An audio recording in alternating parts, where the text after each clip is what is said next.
목소리로 읽습니다. 의인이 보고 두려워하며 또 그를 비웃어 말하기를 이 사람은 하나님을 자기 힘으로 삼지 아니하고 오직 자기 재물의 풍부함을 의지하며 자기의 악으로 스스로 든든하게 하던 자라 하리로다. 그러나 나는 하나님의 집에 있는 푸른 감람나무 같으며 하나님의 인자하심을 영원히 의지하리로다. 주께서 이를 행하셨으므로 내가 영원히 주께 감사하고 주의 이름이 선하심으로 주의 성도 앞에서 내가 주의 이름을 사모하리이다. 아멘. 우리는 시편 52편 전반부 생각하면서 그 여러 종류의 악인들의 모습에 대해서 이미 생각해 보았습니다. 그 악인들의 모습이 어떠했습니까? 악한 자들은 악을 그저 어쩌다가 실수로 행하는 것이 아니라 악한 일을 계획하여 행한다. 뿐만 아니라 특별히 그들은 혀로 심한 악을 꾀한다. 그리고 보다 적극적으로 악한 자들은 악과 거짓을 사랑한다. 이런 여러 가지 악한 자들의 모습에 대해서 생각해 보았습니다. 그런데 시인은 또 52편을 마치면서 뒷부분에서도 또 한 번 악한 자들의 대표적인 한 가지 특징에 대해서 우리에게 이야기해 주고 있어요. 그것이 무엇입니까? 7절 보세요. 이 사람은 하나님을 자기 힘으로 삼지 아니하고 오직 자기 재물의 풍부함을 의지하며 자기의 악으로 스스로 든든하게 하던 자라 하리로다. 여기 나타난 악한 자들의 특징은 무엇입니까? 하나님의 힘을 의지하는 것이 아니라 재물의 풍부함을 의지하는 자, 이것이 악한 자들의 또 한 가지 모습이다라고 이야기하고 있어요. 우리들은 악한 자 그러면 어떤 악한 일을 구체적으로 행하는 것, 그것만이 악한 자다라고 생각하기 쉬운데 여기 있는 말씀은 어때요? 우리들의 삶 속에서 악인 줄도 모르고 행하는 한 가지 일, 그것도 악한 일에 해당된다. 그 일이 어떤 일이에요? 재물의 풍부를 의지하는 것. 자, 우리들은 이 세상을 살아가면서 나름대로 다 재물을 가지고 살아가고 재물을 위해 애쓰며 살아가요. 그런데 그것이 잘못이 아니라 그것을 의지하며 사는 것은 악한 일이다 라고 우리에게 말하고 있어요. 우리는 이런 것들을 그저 욕심이다 라고까지는 생각을 하죠. 그러나 그것을 악이다 라고까지는 생각하지 못하는 경우가 참 많아요. 그러나 오늘 성경은 악한 자들의 중요한 특징으로 하나님의 힘을 의지하지 아니하고 재물의 풍부를 의지하는 것, 이것이 악이다, 그런 자가 악한 자다라고 이야기하고 있어요. 그러므로 우리 마음속에 그런 생각, 재물을 의지하려고 하는, 재물이 의지가 되는 그런 마음이 있을 때마다 우리는 먼저 생각할 수 있어야 돼. 이것은 악이다. 이것은 그저 단순한 욕심을 지나서 악한 일이다 라고 분명히 생각할 수 있어야 돼요. 그래서 하나님께서는 성경 여러 곳에서 재물을 의지하지 말라고 경고해 주죠. 대표적인 말씀은 잠언 11장 28절, 자기의 재물을 의지하는 자는 패망하리라. 자기의 재물을 의지하는 자는 망할 것이다 라고 이야기하고 있어요. 실제로 재물을 의지하여 그것을 자기의 힘으로 삼고 살던 자들이 있어요. 암몬 족속이 그랬습니다. 예레미야 49장 4절에 보니까 패역한 딸아 어찌하여 골짜기 곧 내 흐르는 골짜기를 자랑하느냐, 내가 어찌하여 재물을 의뢰하며 말하기를 누가 내게 대적하여 오리요 하느냐. 이 암몬 사람들에 해당하는 이야기. 암몬 사람들은 재물을 의지했어요. 그리고 많은 재물을 모았어요. 그리고 말해요. 우리가 이렇게 재물이 많은데 누가 우리를 공격할 수 있겠느냐? 누가 우리를 대적할 수 있겠느냐?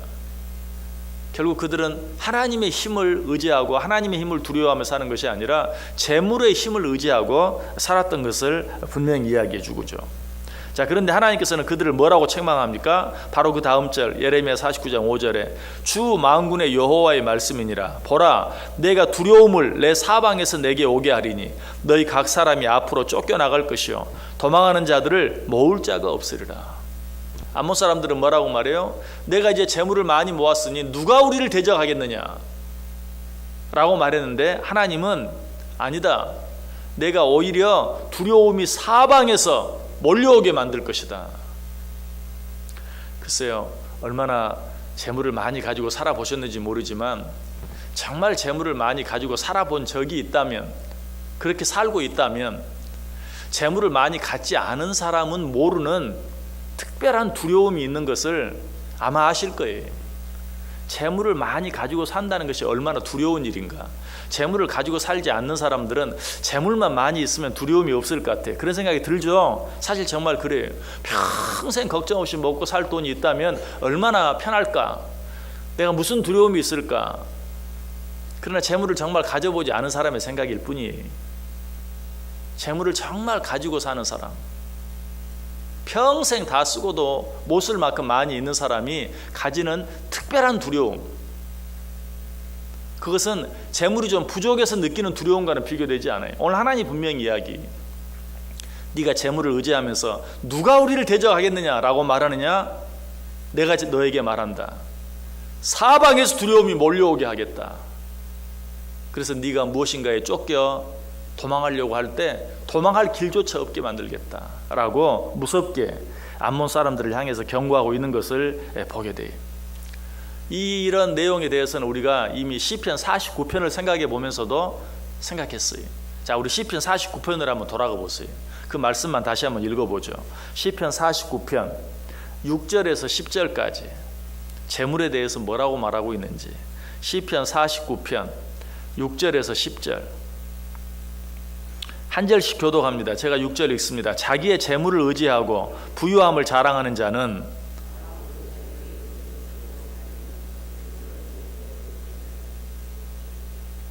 그들의 생명을 속량하는 값이 너무 엄청나서 영원히 마련하지 못할 것임이니라.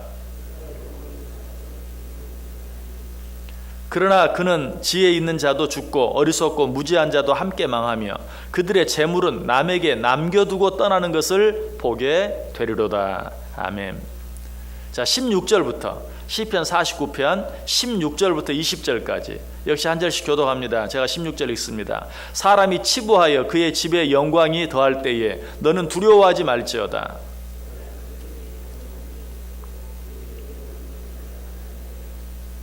그가 비록 생시에 자기를 축하하며 스스로 좋게 함으로 사람들에게 칭찬을 받을지라도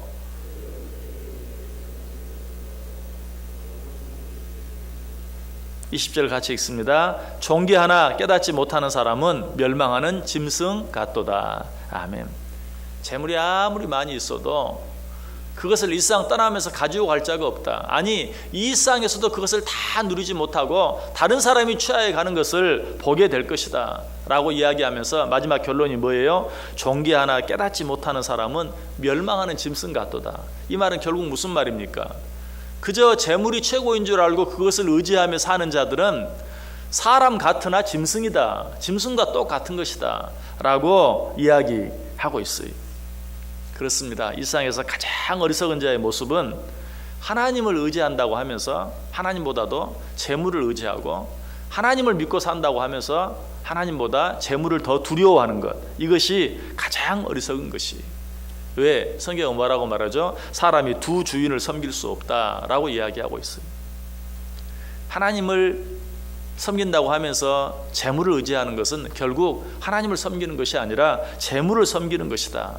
마태복음 6장 24절이 말하죠. 한 사람이 두 주인을 섬기지 못할 것이니 혹 이를 미워하고 저를 사랑하거나 혹 이를 중히 여기고 저를 경히 여김이라. 너희가 하나님과 재물을 겸하여 섬기지 못하리라. 성도는 마땅히 눈에 보이는 재물보다 하나님을 더 의지해야 하고 눈에 보이는 재물보다 하나님을 더 사랑해야 돼요.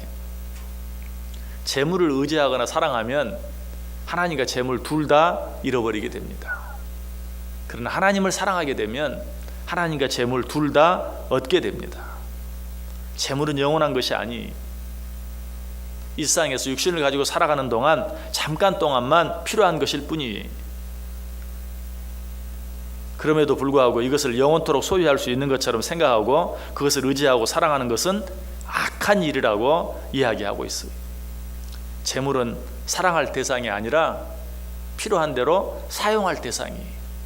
반대로 하나님은 이용할 대상이 아니라 사랑해야 될 대상이에요. 그런데 우리가 하나님을 믿는다고 하면서 재물을 위해서 하나님을 이용하는 경우가 얼마나 많은지 몰라요. 너무나 잘못됐어요. 재물은 사랑할 대상이 아니라 사용할 대상이다. 그러나 하나님은 재물을 위해서 이용할 대상이 아니라 하나님이야말로 진정으로 사랑해야 할 분이시다. 그러나 사람들은 어때요? 늘 반대예요. 재물의 능력은 한계가 있어요. 또 그 재물을 보존할 능력도 우리들에게는 없어요. 언제 있다가 언제 없어질지 알 수 없어요. 이 말씀드린 것처럼 무엇보다도 죽음 이후까지 그것을 가지고 갈 수 있는 사람은 아무것도 없어요. 아무도 없어요. 여러분, 영원한 것은 오직 하나님과 관계가 있는 것뿐이에요. 눈에 보이는 것 가운데 죽음 이후까지 가지고 갈 수 있는 것은 하나도 없어요. 여러분의 눈으로 볼 수 있는 것은 절대로 죽음 이후에 가져갈 수 없어요. 우리가 죽음 이후까지 가져갈 수 있는 것은 눈으로 볼 수 없는 것들이에요. 내가 무엇을 위해 살아가는지 한번 생각해 봐야 돼요. 그러므로 보물까지도 어때요? 성경은 뭐라고 말합니까? 하늘에 쌓아두라 라고 이야기하고 있어요. 그것만이 영원히 우리의 것이 되기 때문에 그렇게 말해요. 여러분, 일상을 살아가면서 어떻게 살아가길 원하세요? 누가복음에 나오는 어리석은 부자처럼 이 땅에 있는 재물을 바라보며 이 재물로 말미암아 내가 이제 편안히 즐기면서 살리라. 그 부자를 향해 하나님이 뭐라고 말합니까? 어리석은 자여, 오늘 밤에 네 영혼을 취하여 가면 그 모든 것들이 다 누구의 것이 되겠느냐? 성경이 말한 대표적인 어리석은 자의 한 모습이 재물을 사랑하고 재물을 의지하며 살았던 자. 하나님은 당신의 백성들을 한 번도 굶기신 적이 없어요. 마태복음 6장 30절에 오늘 있다가 내일 아궁이에 던져지는 들풀도 하나님이 이렇게 입히시거든 하물며 너희일까 보냐 믿음이 적은 자들아. 여러분, 우리가 재물을 잘 관리하고 재물을 잘 사용해야 돼요. 그러나 그럼에도 불구하고 우리의 어떤 미래를 위해서, 특별히 이제 100세 시대가 되면서 우리의 어떤 노후를 위해서 지나치게 염려하고 근심하고 걱정하는 것 절대로 지혜가 아니에요. 우리가 최선을 다해서 그런 것들을 준비도 해야 하지만, 그러나 하나님께서 우리의 모든 것들을 책임져 주신다는 사실, 그리고 하나님을 사랑하는 마음이 없이, 하나님을 온전히 의지하는 마음이 없이 그런 것들을 의지하는 것은 성경에 나타난 모든 자들 가운데 가장 어리석은 자들이다. 하나님께서는 당신의 백성들을 광야에서 40년 동안 먹이셨어요. 느헤미야 9장 21절에 말하죠. 40년 동안 들에서 기르시되 부족함이 없게 하심으로 그 옷이 헤어지지 아니하였고 발이 부르트지 아니하였느니라. 여러분, 오늘 하루 어떻게 살기를 원하세요? 진정으로 하나님을 의지하고 진정으로 하나님을 사랑하고 진정으로 하나님을 두려워하며 사세요. 혹시라도 재물을 의지하고 재물을 사랑하고 재물을 두려워하며 살고 있지는 않습니까? 성경은 그러한 자는 어리석은 자다, 아니 그런 자는 악한 자다 라고 이야기하고 있어요. 여러분, 혹시라도 우리의 이후의 삶이 어떻게 될까 염려가 되어지면 내가 재물이 얼마나 있나를 확인할 것이 아니라 내가 하나님을 얼마나 사랑하는가를 확인하면 돼요. 왜 그렇죠?